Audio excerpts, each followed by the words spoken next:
welcome to the deep dive. Okay, so you've got one of those awesome vintage Kamiya kits, maybe a re-release. Could be a Hornet, could be a big clodbuster. And you're itching for an upgrade, right? That stock motor feels a bit tame. Exactly. So today we're diving into brushed motors, specifically the 540 versus the much beefier 550 class. Yeah, the goal here is to give you a shortcut, basically. Help you figure out which one fits your needs, your chassis, without, frying something important. Right, because it's not just plug and play, is it? Not always. It kind of boils down to one thing, really. Speed or raw power. Okay. The 540 motor, that's generally your speed demon. It's built for higher RPMs, sheer velocity. The classic choice for buddies and stuff. Pretty much. Whereas the 550, Yeah. well, that's your power lifter. It's all about torque. Brute force. And they look kind of similar at first glance, which trips people up. Both have that standard 36 millimeter diameter, so they often fit the same mount. Correct. Fitment usually isn't the first problem, but the 550 is definitely bigger overall. A fair bit longer, yeah. Like 60 millimeters compared to maybe 50 for a 540. To 60, yeah.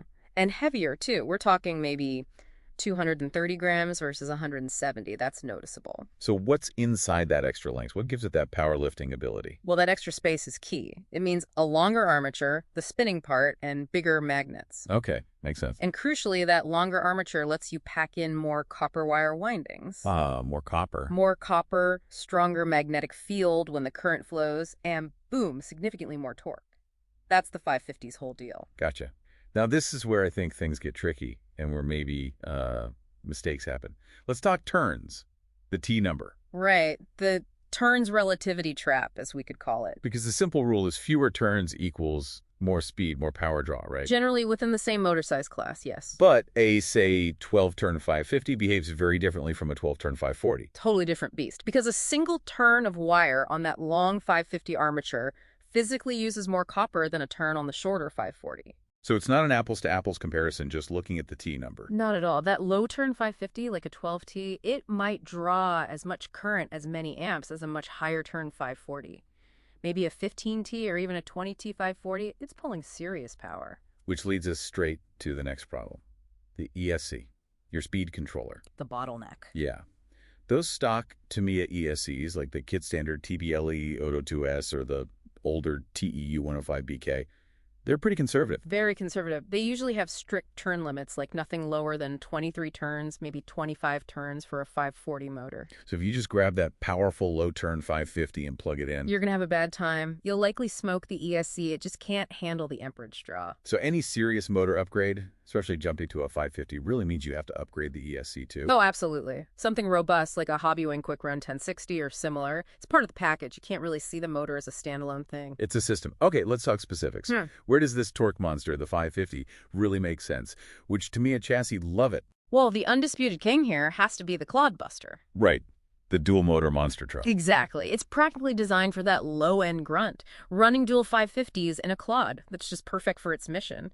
Maximum torque, you'll need a high-amp dual motor ESC, obviously. Okay, Clodbuster. What else? The wheelie machines. The WR02 chassis, the GS01, they're great candidates. Why them specifically? They have pretty modern, tough, sealed gearboxes. They can generally handle that big slug of torque from a 550 without shredding themselves. Makes for some wild wheelies. Flynn? Okay. Any others? Yeah, for trail trucks, if you're building up a CC01 for crawling. Slower speeds. Exactly. A high-turn 550, maybe a 35-turn, even up to 55-turn is fantastic. You get that immense torque right off the bat, super smooth control for crawling over obstacles. Perfect for that application. The warnings, where should you absolutely not put a 550? Top of the list. Grasshopper Hornet, the older, simpler buggies. No, strongly not recommended. Seriously.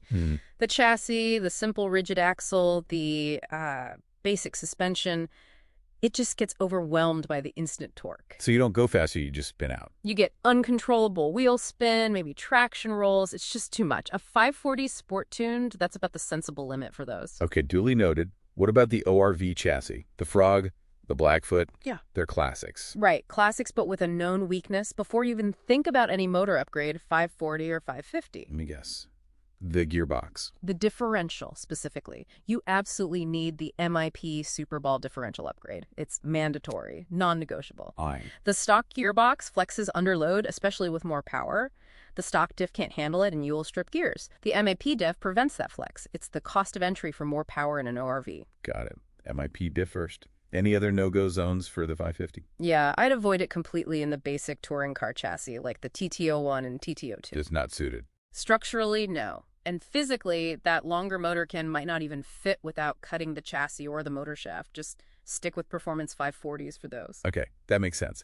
So wrapping up, it sounds like a motor upgrade is never just about the motor. Never. It's a systems approach. Anytime you increase power, whether it's a hotter 540 or jumping to a 550, you need to consider the whole drivetrain. Full ball bearings are pretty much step one for anything, right? Absolutely. Minimum requirement. Then a hardened steel pinion gear to match your motor. And as we said, almost certainly an upgraded ESC capable of handling the amps. So the final verdict, 550 is king for Dedicated torque-heavy stuff. Monster trucks like the Claude, maybe crawlers with high-turn versions. But for most other Tamiyas, buggies, touring cars. Honestly, a good high-performance 540 often gives a better overall balance of speed, handling, and not breaking parts quite so easily. Right. Okay, so here's something to think about then. We've established the 550 is all about power, about torque, often at the expense of top speed compared to a hot 540. Yeah, that's the trade-off. So how does choosing that path, the path of brute force over outright velocity, how does that change the classic charm or the driving feel of that Tamiya kit you're modifying? Something to ponder as you're looking at those specs.